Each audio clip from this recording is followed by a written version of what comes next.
ନାଁଟାକୁ ଛପେଇ ଦେଇ ହିରୋଗିରି ଦେଖାଉଛୁ। ଥରୁଟିଏ ପରିବାର କଥା ଭାବ।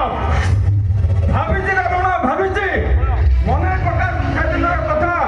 ଗୋପବନ୍ଧୁ ତାର ନିଜ ରୋଗିଣା ପୁଅଟାକୁ ଘରେ ଛାଡ଼ି ଦେଇ କିପରି ଏ ନିରୀହ ଲୋକଙ୍କ ସେବାରେ ଚାଲିଗଲେ। ସେ କଣ ପଛକୁ ଫେରି ଆଉ ଚାହିଁଥିଲେ? ଏବେ ବି ସମୟ ଅଛି ରାବଣ, ସୁଧୀର ଯା। ଏବେ ବି ସମୟ ଅଛି, ସୁଧୀର ଯା।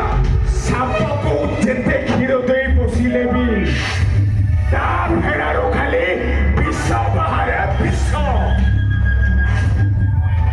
ସେଦିନ ସେ ଚାପଡ଼ାଟାରେ ମୋ ଦେହ ସାରା ବିଷାକ୍ତ ହେଇଯାଇଛି। ମନେ ପକା ସେଦିନର କଥା। ତୋର ଟିକିଏ ଭୁଲ ପାଇଁ ମତେ ଜେଲ ହେଇଗଲା। ମୋ ବାପାକୁ ଏନକାଉଣ୍ଟର କରିଦିଆଗଲା। ଆଉ ମାନ ସମ୍ମାନ ଯାହା ସବୁ ଥିଲା ମାଟିରେ ମିଶିଗଲା। ଯଦି ମୋ ମାନ ସମ୍ମାନ ମାଟିରେ ମିଶିଯିବାକୁ ବସିଛି, ତୋ ସମ୍ମାନକୁ ବଞ୍ଚିବି କାହିଁକି ବେ? ସେଥିପାଇଁ